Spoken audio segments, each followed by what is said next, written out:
Hi friends, आपका हमारे इस यूट्यूब चैनल में बहुत बहुत स्वागत है। जैसा कि दोस्तों हम लोग आज पढ़ेंगे विलेन के अनुसंग गुणधर्म मीन्स कक्षा 12 का केमिस्ट्री का दूसरा लेसन सोल्यूशन, जिसका नाम है विलेन। तो दोस्तों हम लोग आज के पहले पढ़े थे विलेन। विलेन क्या होता है, विलेन के प्रकार, विलेन कितने प्रकार का होता है, विलेन की सांद्रता। बताया दोस्तों कि जब विलेन को बनाते हैं उसमें दो घटक की आवश्यकता होती है। हम जब तक दो पदार्थों को आपस में नहीं मिलाएंगे और सामान्य मिश्रण नहीं बनाएंगे तब तक विलयन नहीं बनेगा। तो हम लोग क्या पढ़ेंगे, विलयन, विलयन की सांद्रता। सांद्रता के बारे में पढ़ चुके हैं हम लोग। और विलयन की सांद्रता को मोलरता में व्यक्त करते हैं, मोलरता में व्यक्त करते हैं, नॉर्मलता में व्यक्त करते हैं, मोल प्रभाव में व्यक्त करते हैं।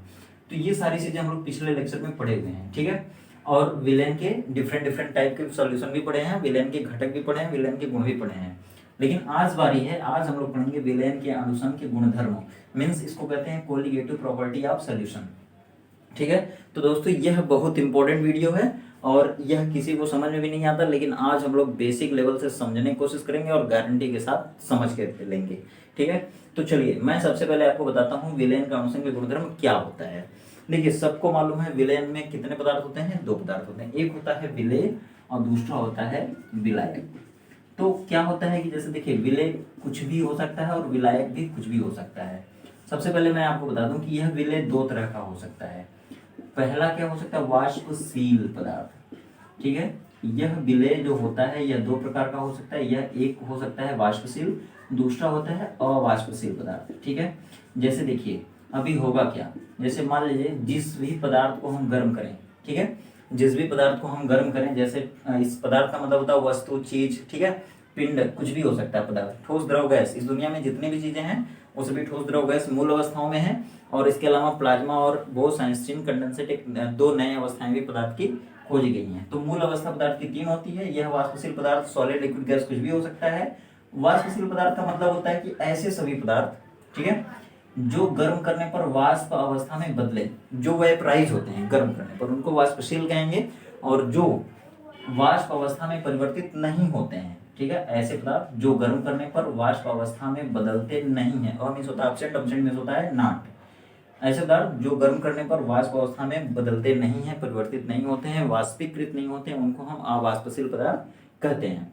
जैसे देखिए नमक, नमक क्या है, तो नमक अवाष्पशील है। चीनी, चीनी अवाष्पशील है। लेकिन पानी, पानी वाष्पन होता है पानी में, तो ये क्या हो जाएगा, वाष्पशील।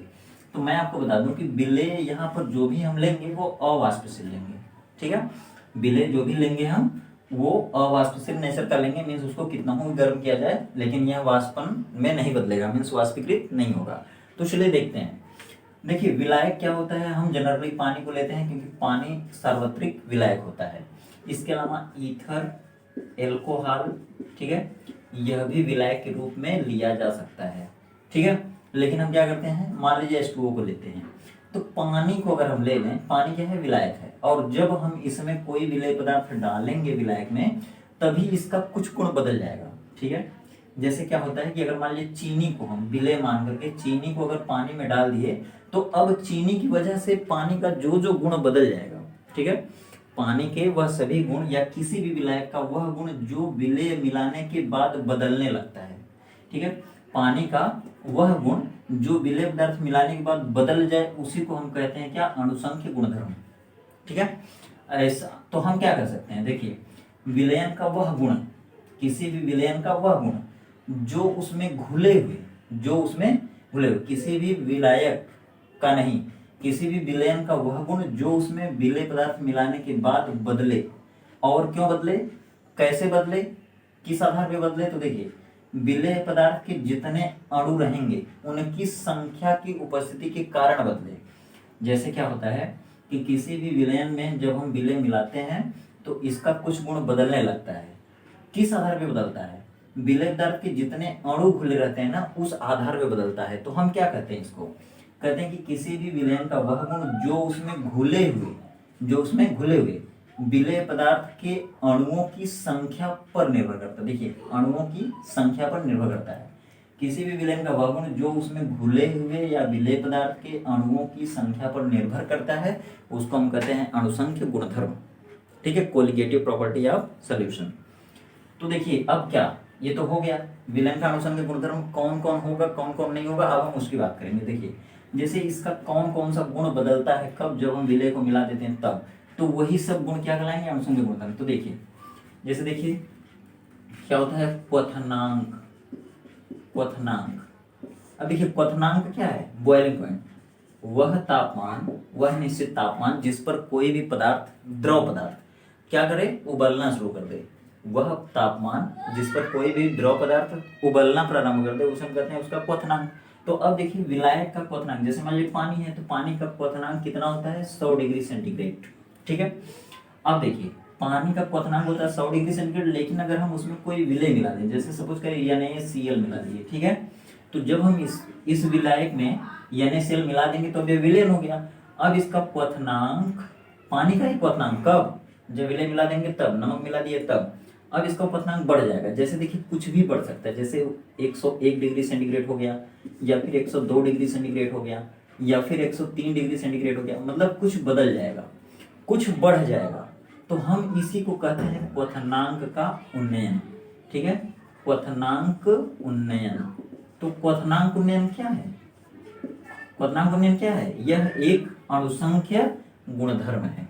ठीक, अब देखिए जैसे हिमांक की बात करें, हिमांक, जैसे मान लीजिए कि पानी है, पहले पानी था वो विलायक के रूप में हम लिए थे और उसी में हम नमक मिलाए हैं। तो पहले अगर पानी 0 डिग्री सेंटीग्रेड पर जम जाता है, ठीक है, जमना मतलब ये जम जाता है, जमना को कहते हैं हिम होना। क्या होना, हिम होना। और जिस तापमान पर कोई द्रव पदार्थ जमकर ठोस होने लगे, ठीक है, उसको हम कहेंगे हिमांक। तो 0 डिग्री सेंटीग्रेड पर पानी मान लीजिए जम जाता है, ठीक है, अब जब उसमें NaCl मिला देंगे, पानी में NaCl मिला देंगे या कोई भी अवाष्पशील पदार्थ मिला देंगे, अब ये पानी 0 डिग्री सेंटीग्रेड पर नहीं जमेगा और इसको माइनस में लेके जाना पड़ेगा, जैसे -2 डिग्री सेंटीग्रेड, ठीक है, -2 डिग्री सेंटीग्रेड, या फिर -0.2 डिग्री सेंटीग्रेड, कुछ भी। तो ये हिमांक अक्सर क्या होता है, घट जाता है, तो घटने को कहते हैं अवनमन। और क्या घटा है, तो हिमांक, हिमांक में अवनमन। तो ये हो गया हिमांक अवनमन, इसको क्या कहेंगे, हिमांक अवनमन। और इसको क्या कहेंगे, क्वथनांक उन्नयन। तो यह उन्नयन में होता बढ़ना, हमेशा बढ़ना। जैसे देखिए आप जब कक्षा 10 में थे तो मैथ पढ़ते थे, उसमें क्या होता था कि यह एक पोल होता था, ये आधार होता था, और यहाँ से जब आप इसको देखते थे तो ये उन्नयन कोण बनता था। ठीक है, तो उन्नयन कोण का मतलब ये आप पहले यहाँ थे लेकिन आप यहाँ पे देख रहे हैं ऊपर, मतलब ये क्या हो गया, उन्नयन बढ़ गया, इसको ऐसा दिखाते हैं। तो क्वथनांक उन्नयन, उन्नयन मीन्स बढ़ना। हमेशा याद रखिए क्वथनांक हमेशा बढ़ता है, कब, जब किसी भी शुद्ध विलायक में आप कोई अवाष्पशील विलेय पदार्थ मिलाएंगे और विलयन बनाएंगे तब। ठीक है, जैसे इसमें नमक मिलाएंगे आप पानी में, तब तक इसका क्वथनांक क्या होगा, बढ़ जाएगा। और हिमांक हमेशा घट जाता है, हमेशा घटता है।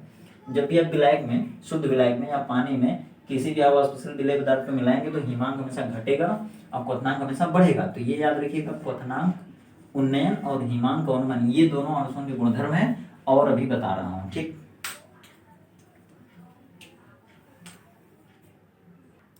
अब देखिए तीसरा, तीसरा क्या होता है, जैसे देखिए आपसे पूछा जाएगा कि इनमें से कौन अणुसंख्य गुणधर्म है विलयन का और कौन अणुसंख्य गुणधर्म नहीं है।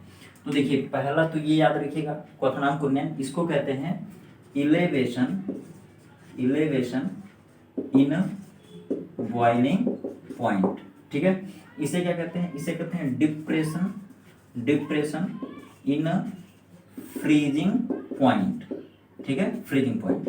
तो ये मोलर एलिवेशन भी होता है और एलिवेशन इन बीपी होता है, मींस बॉइलिंग पॉइंट, और ये डिप्रेशन इन फ्रीजिंग पॉइंट। अब देखिए तीसरा क्या है, होता क्या है कि जब हम किसी शुद्ध विलायक में कोई भी अवाष्पशील विलेय पदार्थ जैसे नमक या चीनी मिलाते हैं तो इसका वाष्प दाब क्या होता है,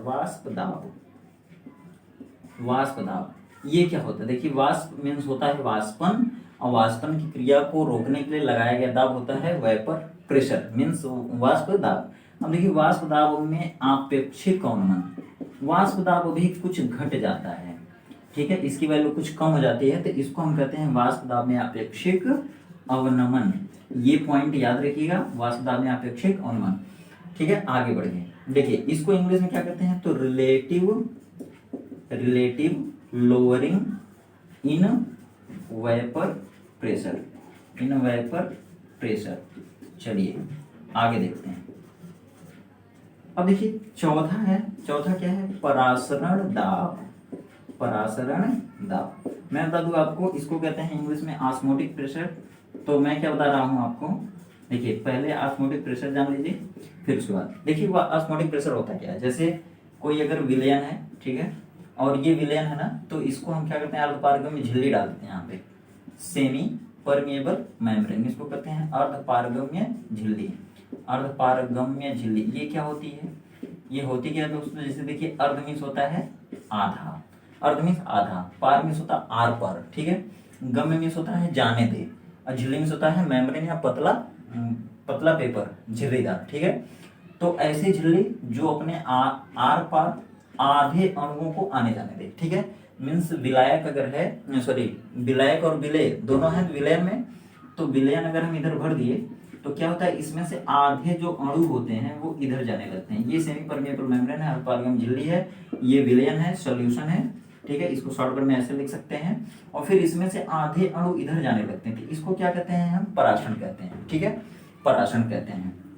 और ये पराशरण दो तरह का होता है, एक अंतः पराशरण, एक बाह्य पराशरण। जैसे देखिए आप क्या करते हैं, एक बीकर में पानी लेते हैं और इसमें किशमिश को डाल देते हैं, ठीक है, ये पानी और ये किशमिश, फिर किशमिश क्या होता है, इसके अंदर पानी के अणु आते हैं और ये किशमिश फूल जाती है, फूल जाती है मीन्स जल के अणु क्या हुए, इस किशमिश की झिल्ली को पार करके अंदर आ गए, तो इसको हम कहते हैं अंतः पराशरण, अंतः पराशरण। और जब हम अंगूर को, ठीक है, सपोज करिए अगर इसी तरह एक बर्तन ले यहाँ पे और इसमें पानी और नमक डाल दें, क्या डाल दें, H2O और NaCl, ठीक है, नमक डाल दें और इसमें फिर अंगूर को डाल दें, एक अंगूर को डाल दें ऐसे, ठीक है।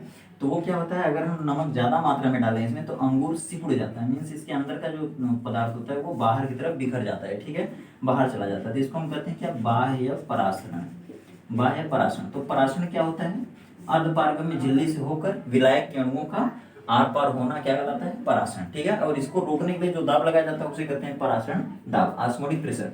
तो दोस्तों देखिए आपको बस इतना याद रखना है कि जो विलयन का अनुसंग गुणधर्म जब भी पूछा जाएगा तो आप चार चीज बताइएगा, क्वथनांक उन्नयन, हिमांक उन्नमन, वाष्पदाब में अपेक्षिक उन्नमन और पराशरण दाब ऑस्मोटिक प्रेशर।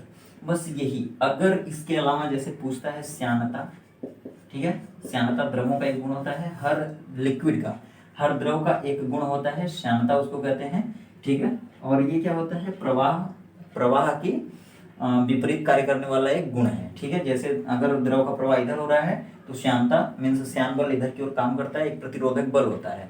द्रवों में जब भी प्रवाह होता है तो उसमें प्रतिरोधक बल काम करता है, उसको हम कहते हैं श्यान बल, और यह गुण कहलाता है श्यानता। तो श्यानता अगर पूछे तो यह अनुषंगिक गुणधर्म है, नहीं है। पृष्ठ तनाव पूछ लिया, पृष्ठ तनाव, ठीक है, सरफेस टेंशन, तो ये अनुषंगिक गुणधर्म में पूछा जा सकता है कि ये है, तो ये भी बोलेंगे नहीं है, ठीक है। पृष्ठ तनाव अनुषंगिक गुणधर्म नहीं है, श्यानता नहीं है, हिमांक, हिमांक ये भी नहीं है। अगर हिमांक उन्नमन होता तो यह अनुषंगिक गुणधर्म होता, लेकिन हिमांक है केवल, तो यह अनुषंगिक गुणधर्म नहीं होगा। याद रखिएगा, ऐसे घुमा घुमा पूछा जाता है। क्वथनांक, क्वथनांक अनुषंगिक गुणधर्म है नहीं, क्या है, क्वथनांक उन्नयन अगर रहता तो सही होता, क्वथनांक है तो क्वथनांक ये अनुषंगिक गुणधर्म नहीं होगा। पराशरण, पराशरण अनुषंगिक गुणधर्म नहीं है, पराशरण दाब होता है, ठीक है। तो श्यानता, पृष्ठ तनाव, हिमांक, क्वथनांक, पराशरण ये सभी अनुषंगिक गुणधर्म नहीं है, क्या है, बस यही चारों हैं, इन्हीं को याद रखिएगा, आपका कल्याण हो जाएगा। पेपर में बहुत इंपॉर्टेंट है, ये पूछा जाता है और ये भी दे देता है, ये इस तरह भी देता है। तो आपका अगर कॉन्सेप्ट क्लियर नहीं रहेगा तो आप भी गलत करके चले आएंगे, ठीक।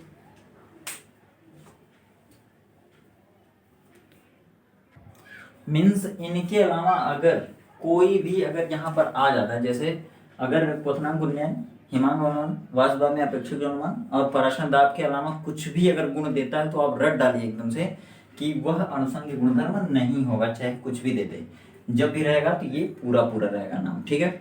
चलिए अब हम देखेंगे बारी बारी से एक एक अनुषंगिक गुणधर्म का। और देखिए जैसे क्या है, क्वथनांक उन्नयन अगर मान लीजिए स्टार्ट हो गया, ठीक है, तो अब क्वथनांक उन्नयन में पूछा जाएगा मोलल उन्नयन स्थिरांक क्या होता है। मोलल उन्नयन स्थिरांक क्या होता है, इसका व्यंजक लिखिए, इसका सूत्र लिखिए और मोलल उन्नयन स्थिरांक का व्यंजक प्राप्त कीजिए और उसकी वैल्यू भी गणना कीजिए, न्यूमेरिकल में पूछा जाएगा, ठीक है। न्यूमेरिकल में घुमा घुमा के पॉइंट देता है, क्वथनांक उन्नयन क्या होता है, इसको किससे प्रदर्शित करते हैं, और इसका फार्मूला क्या होता है, इसका व्यंजक क्या होता है, और इस पर न्यूमेरिकल डेरिवेट होगा और न्यूमेरिकल फार्मूला डेरिवेट होगा और न्यूमेरिकल इस पर आएगा तो हमको सॉल्व करना पड़ेगा। ठीक, इस पर न्यूमेरिकल है, हिमांक ऑनमन पर न्यूमेरिकल मिलेगा, हिमांक ऑनमन को किससे प्रदर्शित करते हैं, और उसी तरह से मोलल अवनमन स्थिरांक क्या होता है उसको किससे दिखाते हैं, उसका व्यंजक प्राप्त कीजिए और फिर उस पर न्यूमेरिकल आएगा तो उसको भी सॉल्व करना पड़ेगा। ठीक, अब देखिए वाष्प दाब में अपेक्षित अवनमन है तो इसका भी फार्मूला होता है और इसमें राउल्ट का नियम आएगा, राउल्ट के नियम की सीमाएं आएंगी, और फिर पराशर दाब है, पराशर दाब के नियम होता है, बायल वान ठाप कारक होगा और चार्ल्स वान ठाप कारक होगा, आदर्श विलयन समीकरण होगा, और फिर उसके बाद जो है आदर्श विलयन समीकरण के बाद ये अनुसंग गुणधर्म खत्म होगा। ठीक, तो इस तरह से दोस्तों अब हम अगले वीडियो में पढ़ेंगे क्वथनांक उन्नयन के बारे में डिटेल। ठीक है, चलिए तो आज के लिए बस इतना ही। तब तक आप खुश रहिए, व्यस्त रहिए, मस्त रहिए, स्वस्थ रहिए, आप अपना और अपने परिवार का पूरा ख्याल रखिए। और दोस्तों हाँ, अगर चैनल को सब्सक्राइब नहीं किया तो चैनल को सब्सक्राइब करके बेल आइकन दबा लीजिए, और पिछले वीडियो अगर नहीं देखें तो पिछले वीडियो जरूर जाकर देखिए, लिंक डिस्क्रिप्शन बॉक्स में मिल जाएगा आपको। तो मिलते हैं फिर अगले वीडियो में, तब तक आपका दिन शुभ हो।